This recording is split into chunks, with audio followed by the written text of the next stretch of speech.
And this is Cassie. And we are The Thrifty Couple from thethriftycouple.com. And we are the authors of the new book, The 2% Rule to Get Debt Free Fast, and the accompanying workbook that goes along with it. Yes, and you can find the 2% Rule to Get Debt Free Fast wherever books are sold, including Amazon and Barnes & Noble. And you can find the accompanying workbook on Amazon.com as well as directly on our website at thethriftycouple.com. That's right. So this is exciting. This is episode 003. 003. I know. That's a funny way. This is our third episode. It is. And it's really a second part to what we were just talking about last week. Yes, yes. So you might hear a little shiver in our voices, especially Alex's voice, right? So we're our little recording studios in our unfinished basement here in our house. You're going to share it all, huh? I am. It's all going to be laid bare. And it's cold down here. It's really cold. And we have like a space heater, but we're worried about plugging in the space heater with all this equipment and just like making the whole thing explode. Blowing a circuit. Blowing a circuit. In the middle of the podcast. So we're wearing sweaters and we're trying to stay warm. We're getting ready to have our first snowfall. I mean, the weather just turned like that. And so we're in the basement freezing. But on top of it, Alex here had surgery just a few days ago. So he's down here freezing in his sweater with an ice pack just to make the sting a little bit more. As you like to say, it's an old man surgery. Yeah. Thank you very much. So, yes, I guess we better tell what it is because people are going to be like, what on earth? You know, when you leave it to the imagination. It was a hernia fix, right? Okay. A hernia fix, so, yeah. Anyway. So I like to tease him, that abdominal hernia, getting too old, and he says he can't lift anything anymore, right? Well, that's nice. The next 4 weeks are going to be so wonderful. Oh, yeah. I can't help with that. I can't. We're recording this with Christmas time coming up. I can't lift all the Christmas decorations up the stairs. Good thing we have teenagers and a tough boy. Maybe I timed the surgery right. What do you guys think? I know, right? The timing was at the end of the year, realizing that we had, we do this at the end of the year, having extra in our HSA. Mm-hmm. And so waiting until, because it wasn't an emergency. And our deductibles covered. And our deductibles covered. So trying to plan those medical expenses at the right time. So that's really what the right time was. So I'll give you that excuse because it was for financial reasons that we waited until this time. Okay, I'll take that as my primary excuse and not because of Christmas decorations. That's right. That's right. So. Okay, well, this is part 2 of what we were just looking at last week. We were discussing the top reasons why people get into debt. Yeah, and how many top reasons did we have? We had 33? 33 reasons. 33 top reasons. So it's not an exhaustive list, but we collected these reasons from our readers, polling our readers, and, from the comments that we received, from the polls we did on our site, on Facebook, on all our social media, people that we talked to personally. These are the reasons why people were getting into debt, including a few of our own. Now, to be honest, we're talking about these from a couple of different aspects. One, to be able to help us to have that, to resonate. Here's the reasons why we got into debt in the first place. Yeah. But to really understand that why, so we can understand, one, here's the mindset that we need to fix. Here is some of the actions we need to take now as we're paying off our debt to make sure that we don't get back into debt because of it.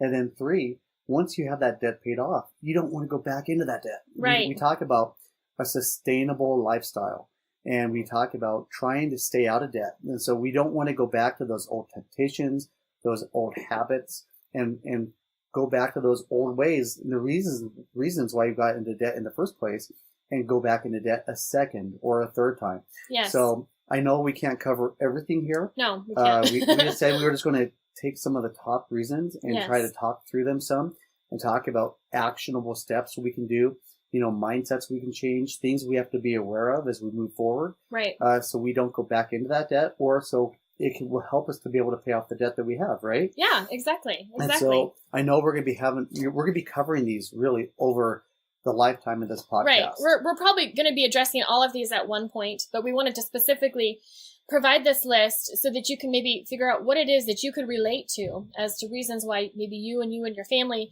have gotten into consumer debt or student loan debt or whatever kind of debt it is, so that you can learn the things you need to do to stay out of it. And to also, these other reasons, whether they're your reasons or not, are also reasons to be aware of because they might pop up in your future. And so a lot of these things, I've never talked to anybody, including ourselves, who had the intention of getting into debt. you always start off there. That's just kind of an assumption, but Yeah. I guess you have to state it. Yeah. No one just says, I want to get into as much debt as possible. Right. It just happens. And so these are the reasons why they happen. Should we give the reasons again real quick? Do you think that would be helpful for everybody listening to this episode? I think it would be. We Okay. can just do a very quick overview. I was odd last time. So maybe I'll you be get to be odd this time. Yeah. So you get to start. So before we do that, I just want to encourage you. We're going to go through the top list here, and then we're going to go through and just continue on where we were at before. Yes. But we encourage you to go back to episode 2 and to listen to the reasons we've already covered. So Yes. But let's go ahead and I'll start off with the odd reasons. Number 1, these aren't in any particular order. Right. It all started off with the American dream. And we addressed that in the last podcast. We did. Number 2, medical debt. That's a big one. Yes. Number 3, I fell victim to the credit card marketing. We covered that last time as well. Yes. Number 4, not paying attention to what I was doing. Number 5, a lot of high-cost bills happened all at once. I panicked. Yeah, so I panicked, yes. Number 6, emergencies, which is different than what he just said. We'll talk about that later. Right, number 7, student loans. I think that's a big Another one. big one, yes. Number 8, car loans. Number 9, taxes. 10, it deals with a more subjective topic of emotionally trying to fill a void. And so we want to talk about this on this one because that was one of our reasons. Number 11, and I think this is going to be a good one to address on this episode as well. Okay. Making the excuse to experience life before children. Before children, Mm-hmm. Yes. Okay. 12, if the creditors approved us, then there shouldn't be a reason why we couldn't handle the debt. That's right. Number 13, keeping up appearance of 2 college graduate professionals. Number 14, thinking it was owed to us because we had gone to school, have full-time professional jobs, and we work hard. We deserve it. Number 15, not wanting to tell each other no. No. Yes. 16, sheer lack of communication in general. That's a big one. That's right. Number 17 is another big one. It just happened. It just happened. Thinking we could pay the bills, but it didn't occur to us that it could be very difficult to pay those bills as they continue to grow. Especially when you max them out, right? That's exactly right. Yeah. 18. The problem with having multiple credit cards, one that we found, is that when you are a good customer and you pay them on time, they will raise your limit eventually. So if you have a half dozen credit cards, even 2, and both of them get raised by a few $1,000s, then all of a sudden you maximize them and you're in trouble. That's right. Number 19, not understanding how interest works. I think that'll be a good one to cover today too. Okay, yes.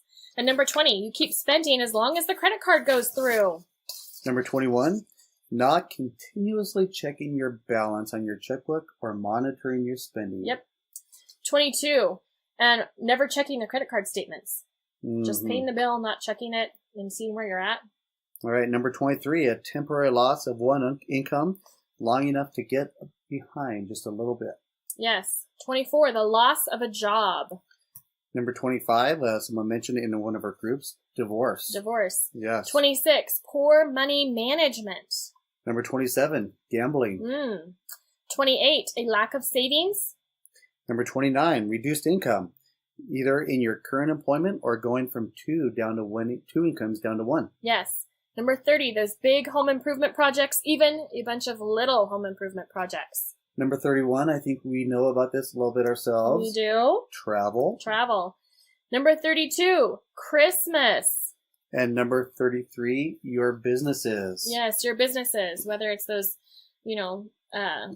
work at home type of things or whatever it is, those businesses can drain you if you're not careful. No. So those are the 33 reasons. You might be able to relate to 1, 2, 3, 4, a whole handful of them. Most people we found, it's not just one reason. There's multiple reasons why they've gotten into debt. And so, let's talk about some today. So which ones do you think we should discuss today? I think we had looked at it, and I think you may have checked off a couple of them. I think not understanding how interest works. Yeah, that's a really big one.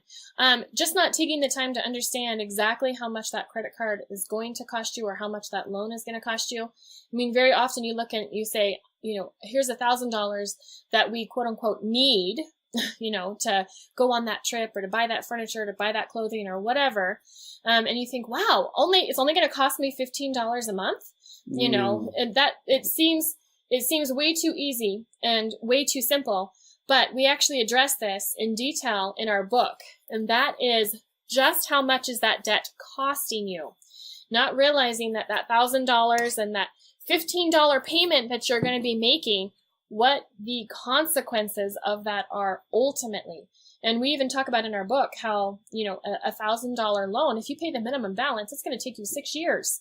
And in that amount of time, you can rack up easily 150 or more in interest. And I mean, if I think about losing $150 over a $1,000 loan, and that's heart-wrenching. What's really crazy? And that's just $1,000. I know, right? What's really crazy when I think back on what we were paying in interest per month. Yeah. When we had over $108,000 of consumer debt, we were paying over $1,200 per month in just interest. Yeah, I mean, that is a little bit more than the average mortgage payment that people are making right now.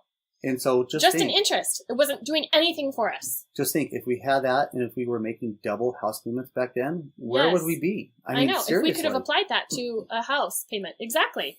And so I don't think on this tip, because we're trying to cover and look into some of these different reasons here, but I think I would just say, take a look at the book, and we talk about unsecured debt. We talk about secure debt. Yeah. We talk about everything from the cost of a mortgage, the cost of your car loans.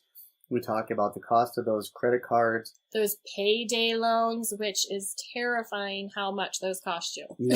It's only recently when, I guess our book came out on October 24th, that we really started to mention the payday loans. In fact, if you saw the image that we have for our podcast, Cassie and I are standing in front of a building. We're pointing at the name of our podcast. Yes. But that's not the whole story about that picture. No, that picture was taken in our hometown in Idaho, and we had gone back for a family reunion, and we were going into the grocery store. Next to the grocery store was the payday loan place that we had used many years before. That we had gotten stuck in that payday loan cycle. So we decided to take a funny picture in front of it and go, what? Or whatever. You'll have to look at the thumbnail of our podcast, but we covered up the logo of the payday loan place with our podcast because we thought it was a funny picture anyway. But we took that picture because it was a part of our lives that was emotionally so terrifying for us. And in fact, whenever we visit a business that has a payday loan next to it, we park as far away from the payday loan place as we can. Right. Because we don't want to have any association with it at all. But then we took a picture in front of it. So when you look at that, I mean, I think that really has a double meaning for us, because not only that was one of the places we started, because that's one of the reasons why we built up so much debt. Yes. And going back to this reason, not understanding what that cost and us. And if I had really, I kind of had an idea of how much a home ends up costing you, and it's really shocking when you look at the numbers, and after 30 years of paying that, the amount that you're actually paying for your home, it's really unbelievable in some sense. But I never had looked at it in some sense in a small scale, which was even more terrifying of a number. And so I think I would hope that if people understood how much that debt is costing them ultimately and how interest works, that they would take a second thought before obtaining it. Right. Yeah. Well, I want to get on to another point here. Okay. And, just looking at, a very emotional topic. And I want to go to our number 10 that we have on our list. Okay. Emotionally trying to fill a void. Yeah. And what we dealt with this personally. And so I think that this is a really good thing to do. We often try to, well, you know how you often hear people trying to kill their pain by spending money. People kill their pain by eating, or people kill their pain in so many different ways. One of those ways is spending. And there could be a number of reasons why you spend money to kill emotional pain, whether it's being depressed or having gone through a broken relationship, or, so many things can cause an emotional crisis in your life. And so many people turn to spending money to numb that pain. And that was one of the things for us. Or spending money you don't have then. Spending money you don't have to numb that pain, for sure. And it's a very difficult thing to overcome, and trying to find other ways to deal with that pain. And for us, we had a goal from the very beginning that we wanted to be parents and we wanted to raise a family, a big family. We really had a desire to have a number of kids and to have that big bustling full home. And I wanted to be that stay-at-home mom. And so we were dealing with infertility, and we dealt with infertility. It was really tough. It was really tough. We dealt with infertility for 4.5 years. And so we ended up, buying stuff to fill our lives, buying experiences, trips, and vacations to avoid the fact that we seemingly could not have children.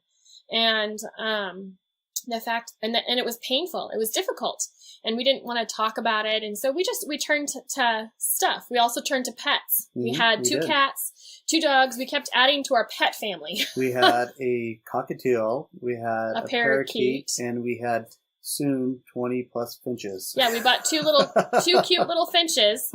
And they told us that we had to buy a nest because that's how finches live. Well, because it makes them happy. Well, that's happy meant that we had 20 finches. But seriously, though, the dogs and cats especially, we were trying to fill our lives with stuff. So it was pets, and it was trips, and it was stuff. Trying to numb that pain of not being able to have children. There is a happy ending to that, along with paying off $108K of consumer debt. God blessed us with 6 children after all that. Well, not so only it's that, really amazing. We mentioned in our book where we started off with our finding our why. Yeah. Was on that Mother's Day. Yes. In which we found out that we were expecting our first child. Yes. That was what finally woke us up. It was like, wow, we are going to be parents now. After 4.5 years of trying, we're finally going to be parents. And we don't know what happened because we were trying to get medical intervention, all kinds of things before that. But after that point, then 5 other children appeared and run right after the other. So well, a second 11 months later. So yes. Yeah, and we ended up having 6 kids in 11 years. 6 kids in 11 years. But I think that's a really important thing, though, is to realize, if there's that emotional void that a family is trying to fill, right, is trying to identify that. Yeah. Are we trying to cover our pain? Are we trying to numb our pain for something? Is there something going on in our lives that we are trying to fill with stuff and take that pain away? So, and just with that too, since we now have 6 kids and we're a family of 8, we actually live on much less as a family of 8 than we did as just the 2 of us. Yeah. And so.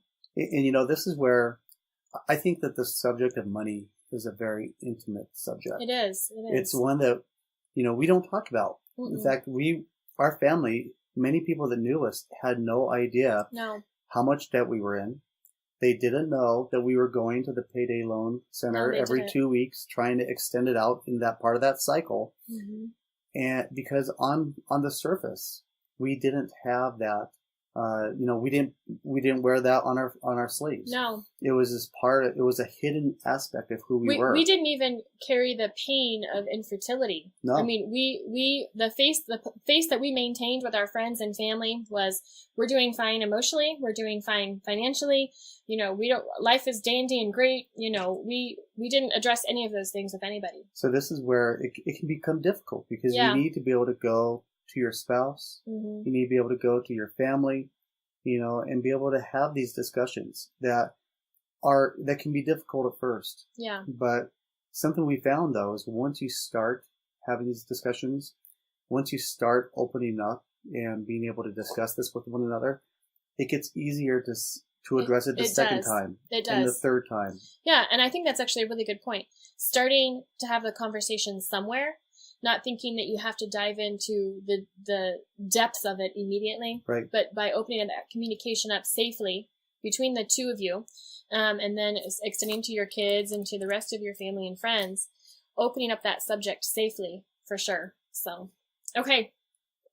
Okay, so that was a little bit more of a, well, it's that was a big one for us. It is. The emotional aspect of it was a big one. So yeah, we gave a little bit more time to it, but it's just because we can relate to it so personally. So I really think this kind of leads into another reason that we talked about as well. Okay. And something that we really wanted to try to help young married couples that, in fact, I still remember that one of the first emails we received years ago was from, a young man.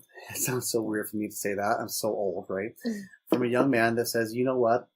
my wife and I were headed down the same path that you guys were. Yeah. And because of hearing your story, we have totally changed the way and our approach to the way that we approach our finances and our lives. Yeah. And so we are not going to go down that path. I loved that email. That to me I remember at the time we were going through a lot of difficulties as far as our business. We were like trying to struggle with why are we doing this? Mm-hmm. And that resonated with us, and it really made us think this is the why of why we're doing it, is to help others. Yes. And so I want to try to maybe just throw this out there, making an excuse to experience life before children. Yes. So that was and I think that was another one of the things that was for us as well, because we held on to the hope that we were going to be parents. Mm-hmm. And then we thought, well, if we're going to be parents, we're going to numb our pain while trying to do as much as we can before having kids. As if, kids because you never travel ever after you have kids. And life is just like, life changes. You can't do anything and you have no freedom when you have children. And so I think that is a misconception. And if you're going into debt, I don't necessarily think that it's a bad thing to go on a vacation or two before having kids, but it's a bad thing if you can't afford it. Well, I think that's a really huge key, right? Yeah. Is, we have our goals. We have this is where we want to be in so many years, of course. This is what we're preparing for. And if we have a goal, next year at this time, if we still haven't had children, I'd really love to save up and be able to go on this trip. Yeah. And to be responsible with our finances, not to turn around and put it on as many credit cards as we have. Yeah. But to be able to actually plan ahead. Yeah. And to prepare for that. Yeah. And so, I don't think as long as you're planning ahead, it's fine. But if the reason why you're getting into debt is because you're trying to experience life before having children, then that's the wrong reason to be doing it. Okay. I see what you're saying. Yeah. So, okay. So, and same thing I think goes for buying stuff. You can also we need to buy these items before we have children, or furnish our home before we have, it's not just travel, it's anything, right? Sure. Yeah. Okay. All right. So what are some other ones in this list that we should talk about, do you think? I think just two things, 21 and 22, which was not checking your checkbook or monitoring your spending, and never checking your credit card statements. That alone, like if you are regularly sitting down and balancing your checkbook, checking your credit card statements, that alone does something to you mentally that goes, wait, whoa, what are we doing here? Because on a day-to-day basis, it's so easy to spend, a few dollars here and $5 there and, $10 for lunch here. And, you think, $1 spending here is not going to hurt anything. But you do that multiple times a day, multiple times a week, and you have made a huge hit into your budget. Well, I remember when we were going into so much debt, how you get a new credit card and we would just start spending. We wouldn't be checking in.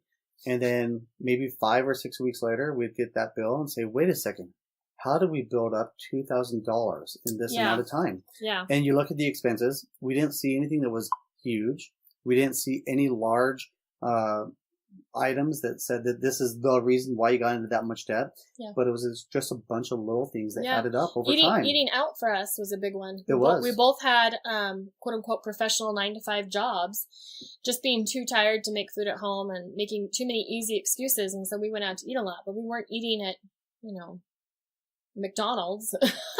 But even then will break your budget very quickly. It will. Because even a healthy meal at home, we've talked about this on Facebook Lives and in different blog posts. A healthy meal at home is half the cost than eating at McDonald's. But we weren't eating even at McDonald's. We were having those nice sit down dinners almost every night, just to eat. And those add up very quick for just 2 people. So it's all those things that just add up. Yes. And I think that this might be part of our 2% tip that we'll be looking at here in a minute. Okay. But, one of the actions is the idea of the daily stand-up meeting. Yep. And I won't go into too much of this. I'm a software engineer by trade, but we have something called a daily stand-up. You get together and you quickly ask 3 questions. What did I do yesterday? What am I going to do today? and what obstacles do we have to get through that and to accomplish your goals, right? Yeah. And I think that we really carried this into our family. Mm-hmm. We carried this into our ideas of our spending, and we would get together as a family, and we still do today. Yes. We say, and we actually do it at the end of the day. So we actually ask it a little bit slightly different way. We say, what did we spend today? Yeah. And it helps us go through and understand, here are the different expenses.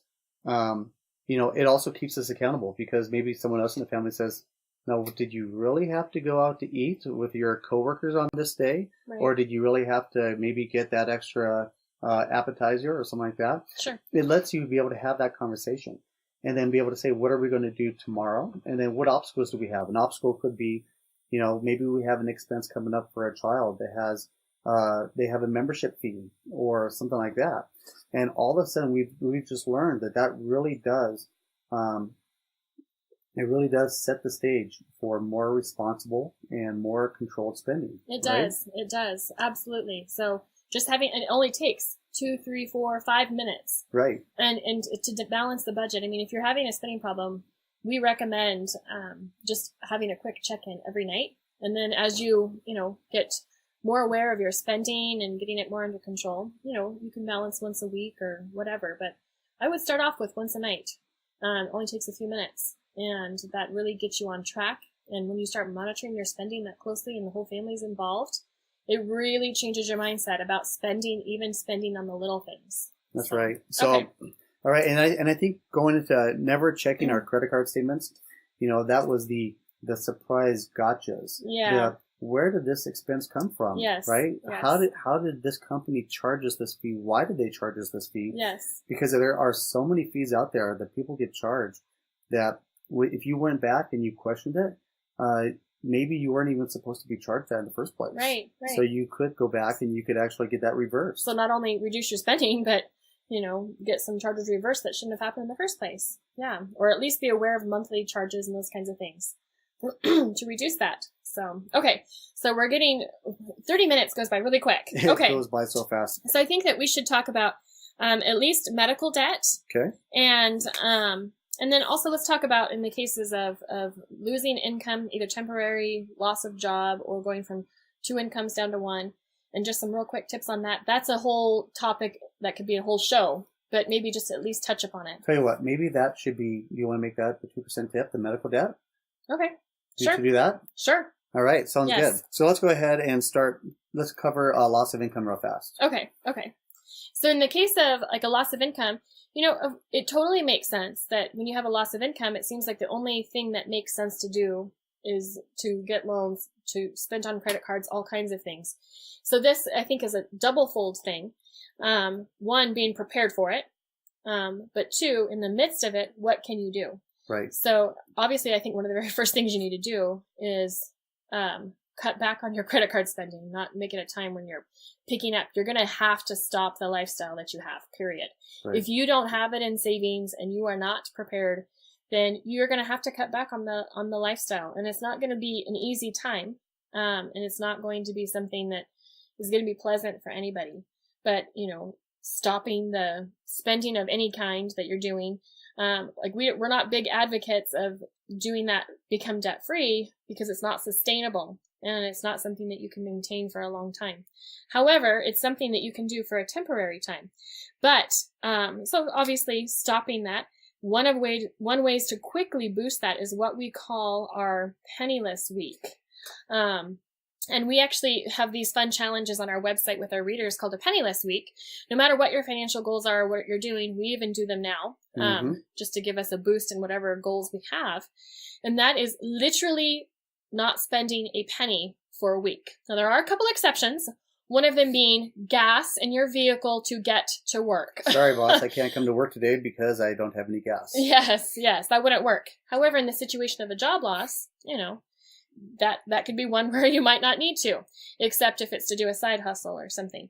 But we actually love our penniless weeks because it forces us to eat everything that we have in our house. And it's pretty crazy the kinds of creative meals you can come up with. And doing a penniless week now was so much easier than when it was like 13 years ago, because we can use the internet. We could use it then too, but there's so many more resources. Say I have this weird list of ingredients, what do I do with this chicken and this Dijon mustard and whatever, and you can come up with a recipe really quick. And so it's a great way to get your house cleaned out, eat everything in your house. You might be eating frozen vegetables and not too many fresh things per se, but it's amazing what you can accomplish in a week, and it's a fun challenge for everybody. It's character building.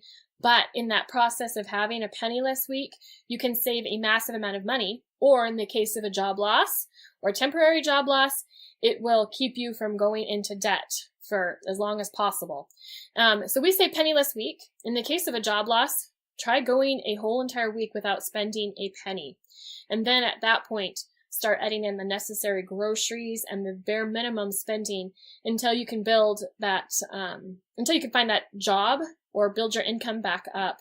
Then in the process, the other thing that you can do are those side hustles. Oh, yeah. And bringing in extra income quick with a whole bunch of little mini tasks. This might be a time where the whole family gets involved, not just like the working spouse or spouses, but that everybody brings in some side hustles.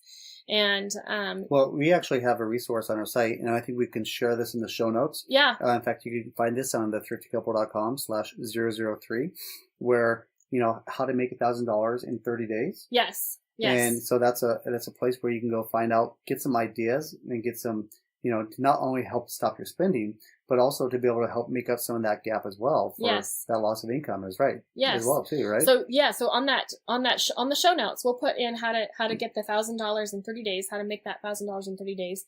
But in addition, we also have our page that shares over 150 ways now of how to bring in extra income. And we'll put that there, the thriftycouple.com/100income. Yes. And so it's over 100 ways to be able to bring in extra income, to give you ideas and help you brainstorm for your family about what may be a really great fit for a side hustle. Yes. I mean, there's lots of ideas. There's even some really high paying ones that can produce income immediately and a little bit more extreme. And that $1,000 goes from ideas that everyone can do that are really, really simple to a little bit more extreme ideas. So you'll have to look at that resource, and it just depends on what kind of situation you're in and how desperate you are, can determine how many of those things that you do. So, and we're going to be talking about this at a different time. The 2% rule is not just where we talk about the gradual method we use to pay off debt. Yeah. But that's part of a big, huge whole. Yeah. We talk one whole of, financial freedom, being able to be stable. And we talk about, developing your emergency fund. And we talk about our unique approach to that. We talk about paying off the debt. But then we talk about other aspects too, building up 3 to 6 months of income. Yes. Those kinds of things. And why I want to address this is because, we said we want to look at these reasons and say, what can we do? So that way in the future, if we had a temporary loss of income or something like that, what could we do? Well, if you get to a point after you paid off your debt, and I know that we're not all at that point, but once you get to that point, one of the, you look at your mortgage steps and everything else, you build up that 3 to 6 months of income. That's going to help you so much as well. Yeah. So when you have that temporary loss of income or your permanent loss of income, it can get you through that hard time. Yeah. Up until where you can, regain employment. Right. And so it's definitely a 2-part where if it's already happened and you're not prepared for it, you could take those tips, and we'll put them in the show notes, including the penniless week challenge and how that works. But then it's also being prepared, for the future in case that does happen. So it's a very real reality for a lot of people. All right. So let's go ahead and discuss medical debt. Yes, medical debt. That is a really big reason why people get into debt, and it's very unfortunate. And it can't be something that you necessarily plan for, especially the really high, expensive medical debts. And some of our debt was medical debt, but it was only a small portion of it. Right. And that really came in the form of, we started paying off our debt when I was expecting our first child. And so when she was born, it ended up being via emergency C-section. We did have insurance, but there was that medical, quite a bit of money that we did not have, that added to our debt load. And so there's actually a number of things that you can do with medical debt. So should we make this the 2% tip? Let's go ahead and make this the 2% tips. So we're going to look at this as the 2% tip. Every week we try to look at a tip, whether it be to reduce your income by 2% or a tip to help you to increase your income by 2%.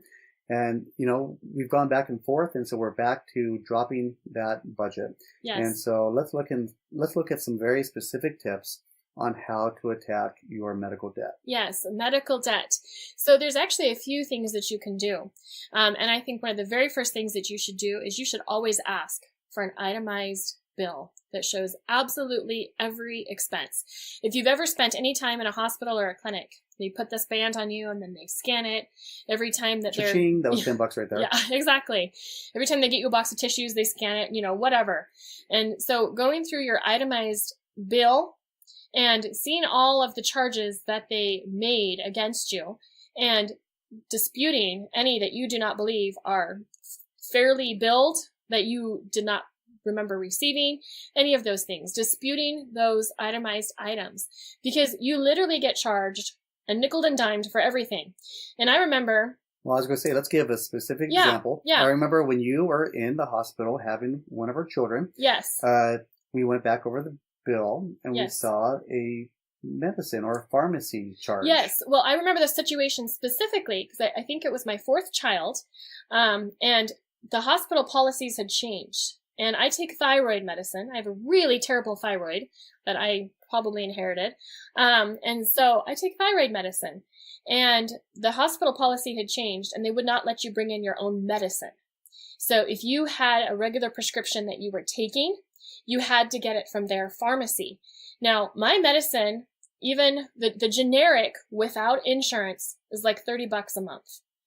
It's a cheap medicine. And they wouldn't let me, Alex had brought it in my bag, they wouldn't let me take it. They said that they had to get it from their pharmacy. And I was in the hospital for 4 days because it was an emergency C-section. And we got our bill, and there was a few things we disputed, but one of those things was my thyroid medicine, because they charged me for one pill the same amount I pay for an entire month's worth of medicine. I mean, it was ridiculous. And so we disputed all of those individual pills for my regular medicine that I was forced to take while I was there. And so we disputed that, and it was very easy to do, and we should probably go into depth more about this in the future. That'd be a good episode, wouldn't it? Would be a good episode. There's so many things around medical debt that you can do. But yeah, so going through that itemized list and disputing things. So there's a number of things we disputed, but I specifically remember the medicine because I was just like, come on, I had it right there. And you forced me to do this. And so that was a really easy thing. And I mean, that knocked off close to $100 off of our bill, just right there. And then also negotiating, in general, just telling them, this is my situation. I cannot afford this. Most places will negotiate. Well, the funny thing is there's, some of these tips apply to so many situations. Yeah. But when you call in and you are angry and you are on a warpath and you are ready to say, I am so mad about this debt, I'm going to do what I can to get this dropped right now.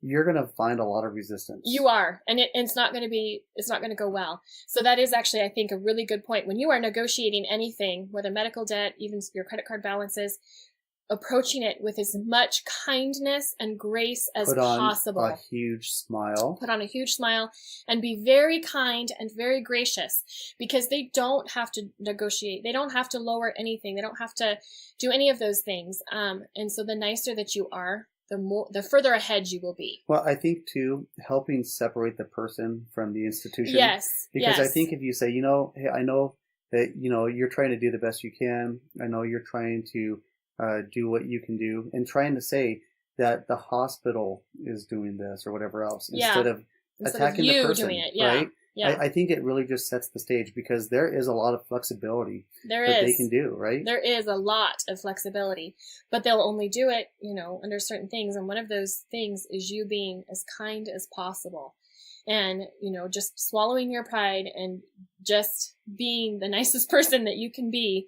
And that has dramatically helped in negotiations. And part of that negotiation too. And I know this, everyone's at different places, right? Yeah. So there's some people that don't have anything that they can throw towards something. Someone else says, maybe I have $1,000 that we can put down towards this right now. Yeah. Would you recommend trying to use that as part of the negotiations? Definitely. And that's actually one great place to drop your medical bills, is trying to negotiate in general. But if you have cash that you can say, hey, you have a bill that's, let's say, $1,500, and you call and say, I have, $1,000 or $800 that I can give you right now if we can pay this off in full, being as kind as possible and working through them with that negotiation, then you can make some really good progress. They would rather get half or 60% of the bill in cash right then than have a long drawn out battle, having to send monthly statements and paying their staff to collect on that.